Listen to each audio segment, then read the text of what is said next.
6 most disturbing internet trends. Angel of Death Challenge. Guys, drop a like, comment, and subscribe!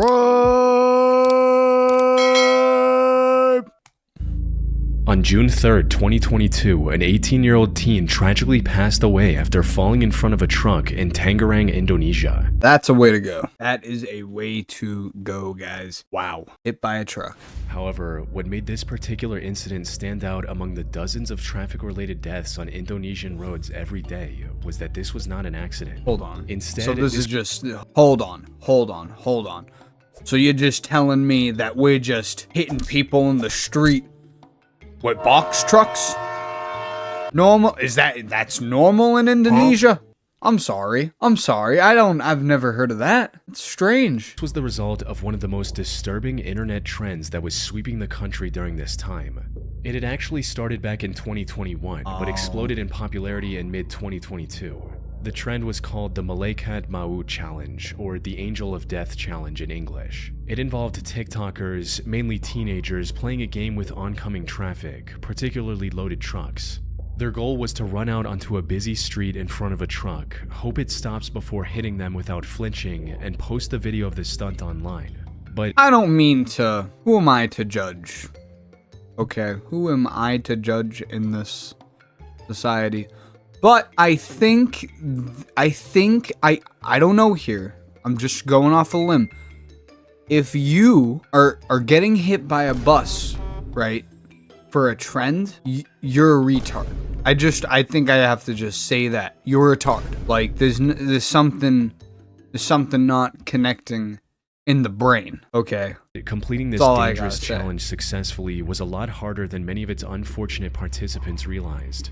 Most of them jumped onto the road as the truck got extremely close, giving the driver virtually no time to notice them. Dude, you're crazy. Dude, you're crazy. When drivers had enough time to see the kids performing these stunts, they still couldn't slow down in time to prevent tragedy. Trucks usually carry heavy cargo, and that weight doesn't stop on a dime. No, the heavier the load, the longer the braking you wanna know what's distance. gonna happen? This is you. Truck. You're done. Dude, if you're on a highway too, they're going like 60, 70 miles per hour, you're screwed. Wow. Just saying. Sometimes stretching dozens of meters even after the brakes are fully pressed. So by the time the drivers reacted, it was already too late. Yeah. Not to mention the fact that it is too late. The truck you drivers died at risk, both physically and psychologically. For one of these cases involving a 14-year-old you got participating in this challenge, the driver fled the scene, likely out of fear of facing criminal charges. Yeah. If he had instead I would stopped too. and cooperated, I just hit someone full on with my truck. Would have proven his innocence. But by running away, he turned himself into a hit-and-run suspect, potentially jeopardizing his job and even his freedom depending on the charges he received. Following the incident in Tangerang, Indonesian police acted quickly to prevent further tragedies. They managed to stop 14 more kids from attempting the same dangerous stunt that very day and continued to monitor the city over the upcoming months. However, the attempts in Tangerang, Indonesia were only a small part of the global trend that cost several lives and left many others with life-altering injuries over the next year. Thankfully, TikTok eventually stepped in and removed all content related to the Angel of Death challenge. I feel like, hot little take, I feel like TikTok takes too long on these trends. I feel like they take too long on stopping these trends. Clearly they took too long on this one. We got 50,000 deaths in Indonesia this month from buses. Is that normal? Is that like a normal... Do you guys think that's a normal saying? Because I don't. I think getting hit by a bus in general is rare. Or a truck. Or any big moving object with a huge load. But still, that's crazy to me. And since social media validation was the main reason participants... See, like, that's wild. Trend, that's wild. You almost ban died. Caused it to gradually fade into obscurity. Slapping. On the 21st of January 2005, the Tez magazine in the UK reported on a new trend spreading rapidly across the country. Bullies, something they film referred fights. to as okay, that's happy everywhere slapping. though. Contrary to its name, however, slapping. the trend was anything but happy. In essence, it involved people, often young adults or teenagers, going up to a random person, slapping them, recording their shocked reaction, and then sharing that video with others. Personal camcorders and phones with cameras were becoming a lot more accessible during this time, allowing the attackers to record their crime and share it as something funny. These happy slapping videos were shared all over the internet for the whole world to see. As for how this trend initially started, some reports from the time linked them to violent TV shows like Jackass and Dirty Sanchez. A big difference between these shows and the happy slapping. Imagine your internet footprint, just a random homeless guy recording him slapping the fuck out of you in public. That's a crazy way to get remembered. However, was that everyone on TV consented to enduring the pain on camera. The people filming happy slapping videos, on the other hand, usually targeted complete strangers and bystanders for what they perceived as social clout. That's kind of funny, As a media expert though. from that time explained, Like, if what we they... see the kids watching these shows doing is thinking, well, maybe I could stage my own scenes of pain and humiliation along these lines. Then with happy slapping, people are drawn in as random victims rather than the kind of voluntary performances we get in the shows that are being copied. I think happy slapping has become a shortcut in the eyes of the slappers to fame and notoriety among the people who see the images circulated on the web or sent to them via their mobile phones. And while that was already bad enough on its own, things quickly took an even darker turn.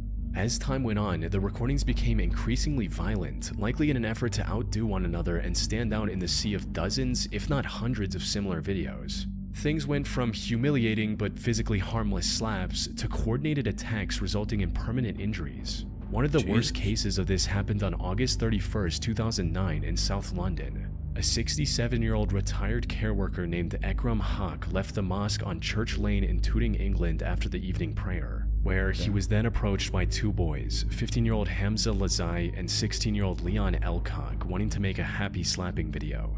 Things quickly spiraled out of control as neither of them held back, resulting in Ekram passing away a week later from a severe head injury he received during the incident. There's The two were no eventually identified and shot. arrested after police reviewed CCTV footage from a nearby camera. Both pled guilty to manslaughter, with Leon receiving a 4.5-year sentence and Hamza sentenced to 3. Listen, I'm sorry. If he died a week later, they weren't just slapping him. Guys, I feel like they straight up, boom! Boom! Boom! His head in. I don't think it was a slap. But 2.5 years in that's prison. me. The happy slapping trend as a whole eventually faded away after the UK and the surrounding countries started treating it as a significant threat to public safety, with France even criminalizing it and giving it a punishment of up to 5 years in prison. Skullbreaker Challenge.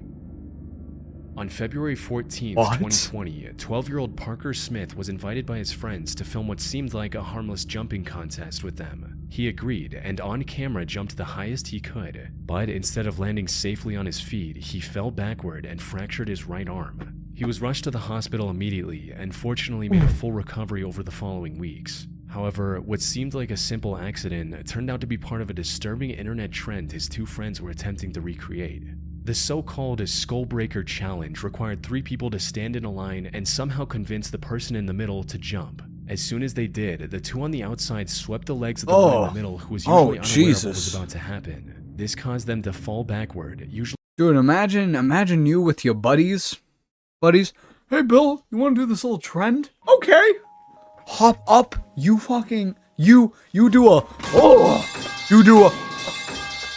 smash your head into the ground and die. No, that's crazy. That's crazy. That's devilish. That's on their devilish. head, which is where the trend got its name from.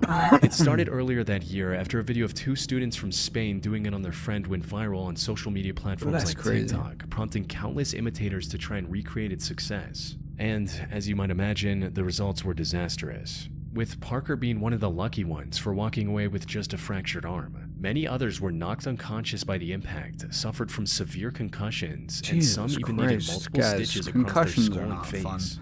If you or your friends try to do this, don't do it. Don't do it.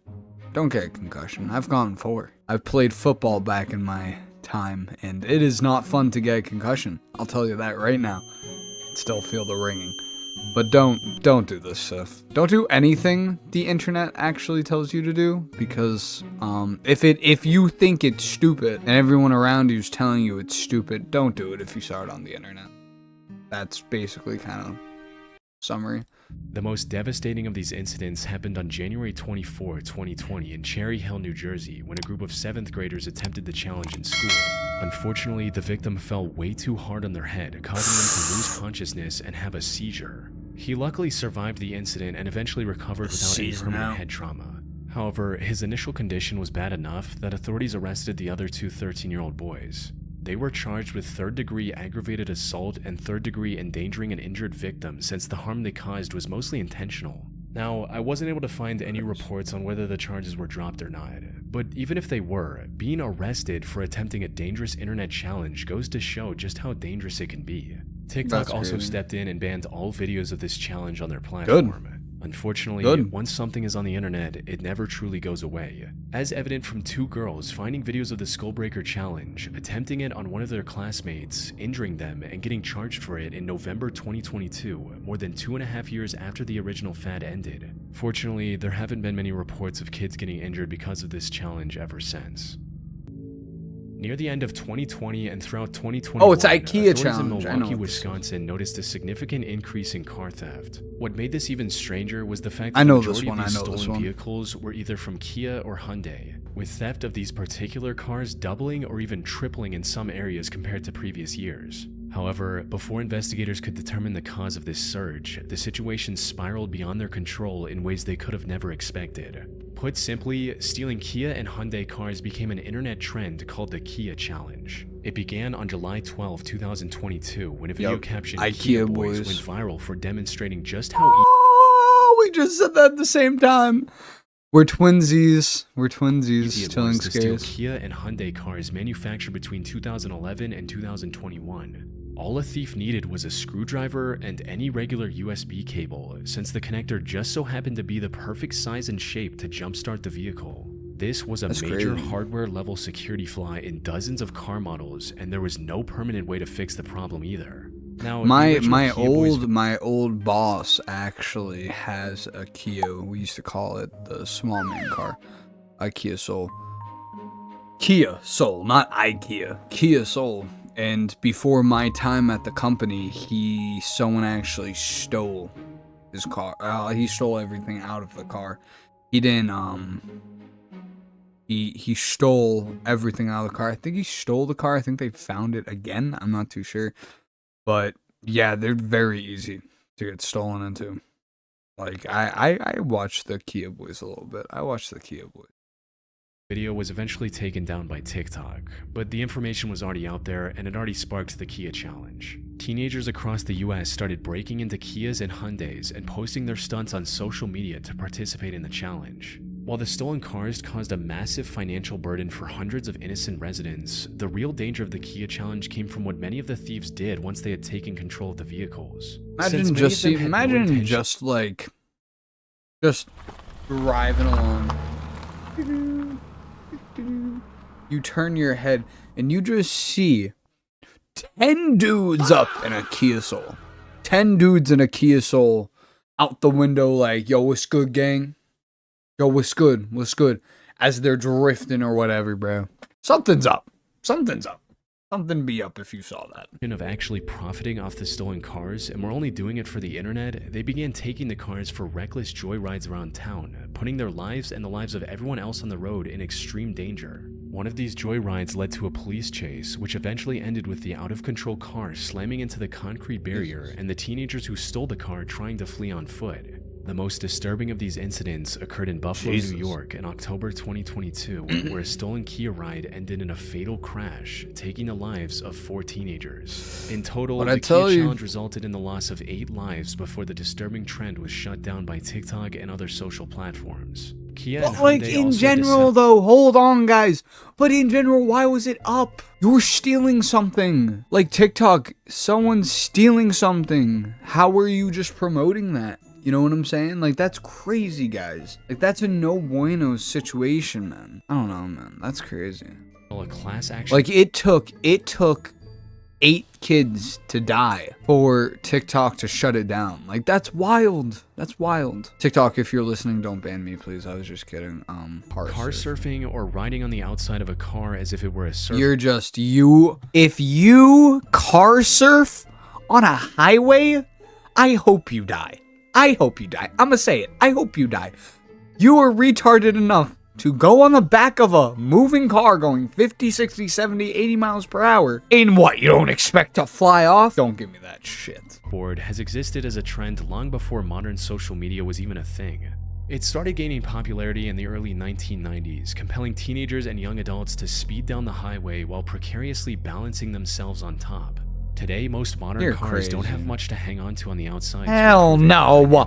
Which makes this already high-risk activity even more deadly. Hell no. It only takes one small slip for even the most daring car surfer to fall into the road. Something that's evident from a 2008 CDC report, which revealed that 58 people lost their lives while engaging in car surfing, and 41 others were severely 58. 58 doesn't beat 50,000, like getting hit by them. By the trucks and shit. 58, that's crazy though. Easy. Severely injured since 1990. Unfortunately, the rise of social media and the desire to go viral with outrageous stunts have only driven that number higher ever since. Most recently, in May 2023, a 16-year-old boy tragically lost his life while car surfing out the back window of a car when the vehicle lost control and rolled over. He would have almost certainly kept his life if he were in his seat with a seatbelt. Sadly, the car surfing trend is just as alive today as it was 3 decades ago, and shows no signs of fading away anytime soon. No, thank you. I belong inside the car, just like everyone. I'm going to be inside of the car where everyone else belongs. Blackout Challenge.